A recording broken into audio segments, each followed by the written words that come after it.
তুমি কি জানো পৃথিবীর সবচেয়ে কষ্টের মুহূর্ত কোনটা? যখন মানুষ রাতভর কান্না করে, আল্লাহর দরবারে হাত তোলে, কিন্তু সকালে কিছুই বদলায় না। যখন বারবার একই দোয়া করি, তবুও উত্তর আসে না, তখন মন ভেঙে যায় না? তখন মনে হয়, আল্লাহ কি সত্যি আমার দোয়া শুনছেন না?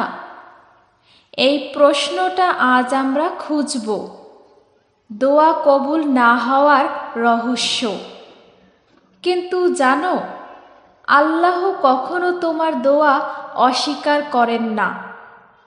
তিনি কেবল বিলম্ব করেন যেন তুমি আরও কাছে আসো তার।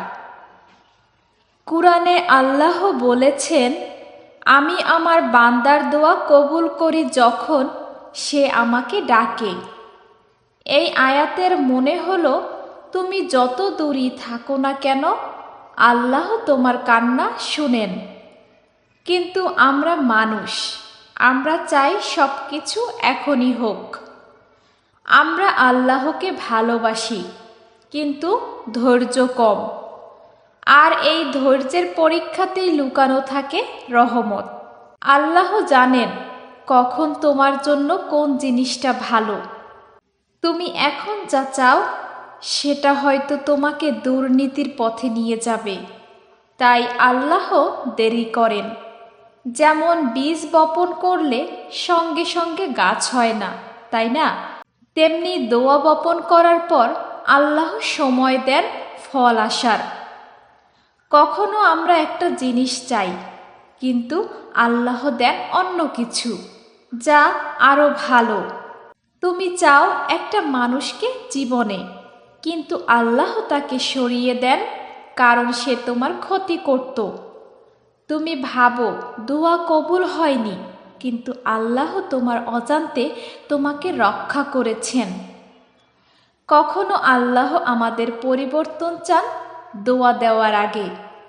তুমি চাইছো চাকরি, কিন্তু আল্লাহ চান তুমি প্রথমে নামাজে মনোযোগ দাও। তুমি চাইছো শান্তি, কিন্তু তুমি এখনো মন থেকে গুনাহ ত্যাগ করনি। আল্লাহ দোয়া বিলম্ব করেন যেন তুমি শুদ্ধ হও, যেন দোয়া কবুল হলে তোমার আমলও সুন্দর থাকে। এটা খুবই গভীর ব্যাপার। আল্লাহ তিনভাবে দোয়া কবুল করেন। নাম্বার 1, তুমি যা চাও সেটাই দেন। নাম্বার 2, তুমি যা চাও তার চেয়ে ভালো কিছু দেন। নাম্বার 3, তিনি দোয়ার বিনিময়ে তোমার বিপদ দূর করেন। তুমি কখনো খেয়াল করেছো, যখন তুমি দোয়া করতে করতে ক্লান্ত হয়ে পড়ো, তখন হঠাৎ কোনো একদিন মনে শান্তি আসে। তুমি ভাবো কিছুই হলো না, কিন্তু আল্লাহ তোমার মন শান্ত করে দেন। সেটাও এক প্রকার দোয়া কবুল হওয়া। আর কখনো আল্লাহ দোয়ার বদলে তোমার গুনাহ মাফ করে দেন। এটাই আসল রহস্য। আমরা চাই দুনিয়ার জবাব, কিন্তু আল্লাহ দেন আখিরাতের পুরস্কার। কিভাবে দোয়া করলে দ্রুত কবুল হয়? দোয়া করো পবিত্র মন নিয়ে। নামাজের পর, সেজদায়, রাতে, তাহাজ্জুদের সময় দোয়া করো। দোয়া শুরু করো নবীর উপর দরুদ পাঠ করে। দোয়া শেষে আল্লাহর প্রশংসা করো। নিজের ভুল স্বীকার করে বলো, হে আল্লাহ, আমি অক্ষম, তুমি সর্বশক্তিমান। কাউকে কষ্ট দেওয়া বন্ধ করো, কারণ অন্যর কষ্ট দোয়ার পথে বাধা। আল্লাহর কাছে কোনো দোয়া কখনো অপচয় যায় না।